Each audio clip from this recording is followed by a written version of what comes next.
A few weeks ago, it was grandparents' night at school. The night was designed as a fun night for grandparents and kids. We paid $24 for pizza and then had to buy water bottles. And then the candy was right there next to the water bottles, and so whatever, and then ice cream. And that same night, grandparents were given the opportunity to become members of the PTA. I think it was $15 for one grandparent and $25 for a couple, like real buy. I actually never found out what the perks were associated with becoming a card-carrying PTA member at 68 years of age. But it's for the good of the kids, right? The next day, we received an email asking for a donation to the PTA so my grandchildren could earn a keychain. And then on Friday, when I brought them to school, they wanted to go to the book fair. $25 and change later, and one book each. I exited the book fair and walked them to the front of the school. Can you tell me what's missing from this scenario? Well, before I let the kids go into school, I took them aside and I explained what they had received in the last week.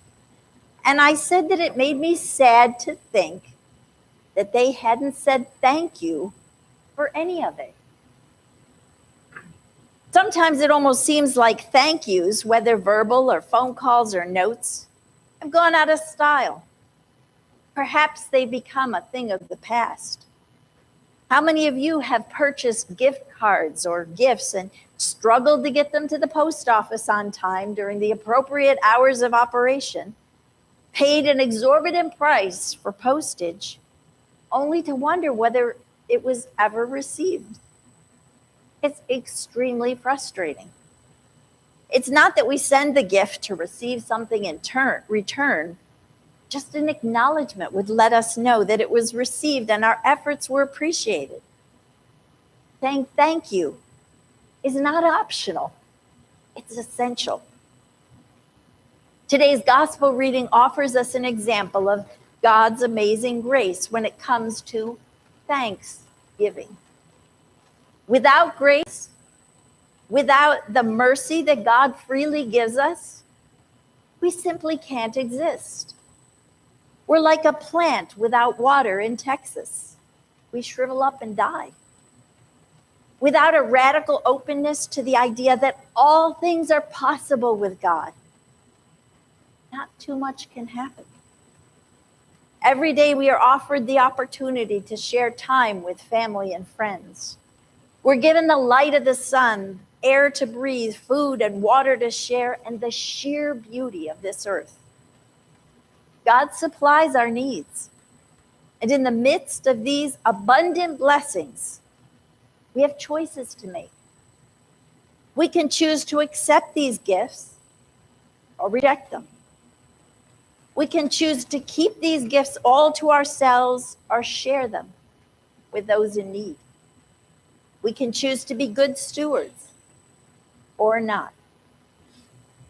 In the gospel story today, we meet the 10 lepers, all standing at a distance from Jesus as required by law, and shouting, "Jesus, Master, have mercy on us."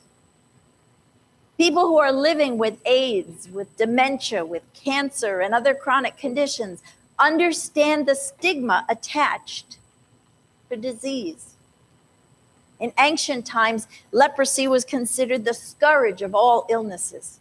It was incurable, and those who lived with it were shunned and required to live outside the community, both figuratively and literally.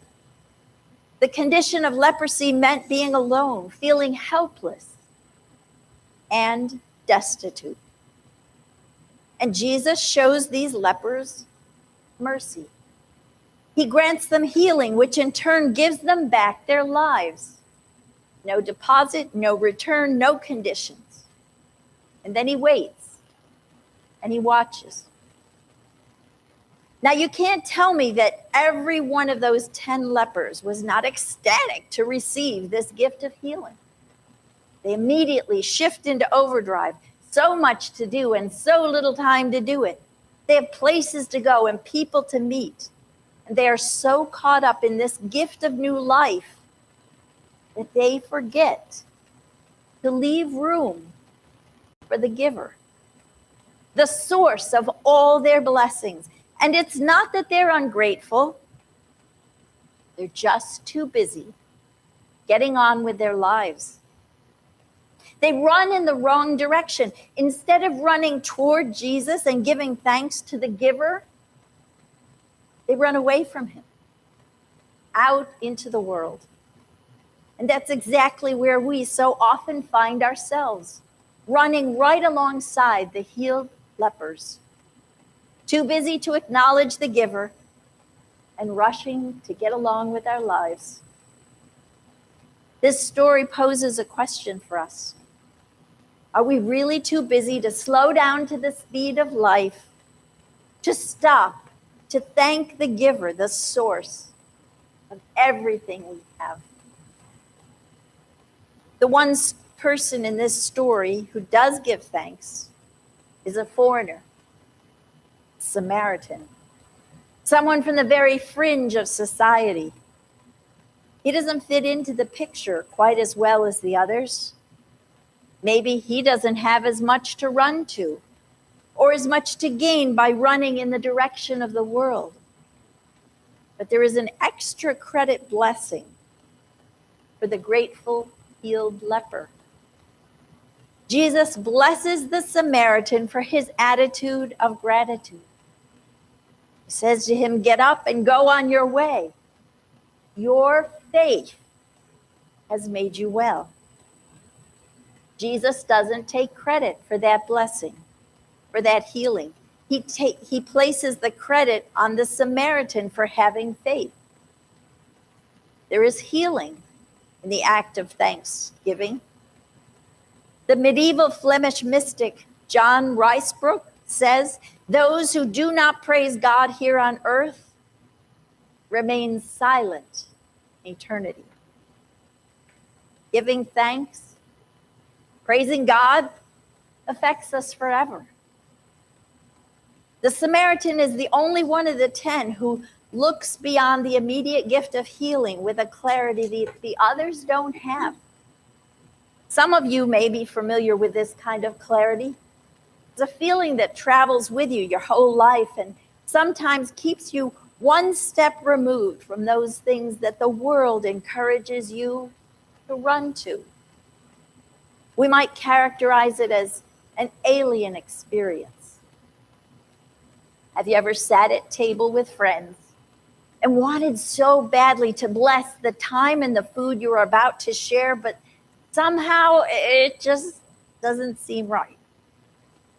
You feel like an alien. Have you ever said a quiet prayer as an ambulance passes by for the unknown person and their family inside?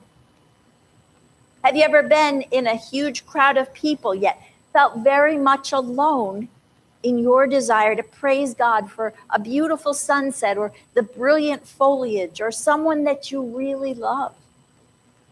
It was the foreigner, the Samaritan, that embraced the healing, the new life that Jesus gave that day. The rest were just too busy. In the next part of our service, you are invited to God's table to receive a tangible sign of God's amazing grace. The word Eucharist means thanksgiving. And this is not an invitation for just some of you. It's for all of you. All of you are welcome at this table, even the Samaritans who are here today. This is an opportunity to live life from a new perspective, in profound thanks for what our God has done, is doing, and will do for us. And God expects we will show gratitude for those blessings, an acknowledgement that we have received and embrace the abundance of blessings in our lives. How many times have you prayed to God for some kind of mercy, some kind of help, and you receive that help and you say, oh, I am so lucky. Is it luck? Or is it a blessing from God? Feelings of gratitude call for the action of giving thanks. And feelings of gratitude must be expressed in thanksgiving. Not because God needs it, but because it changes something inside us. Giving thanks to God helps us acknowledge ourselves as the recipients of God's amazing grace. So, on Friday, we went to a baseball game.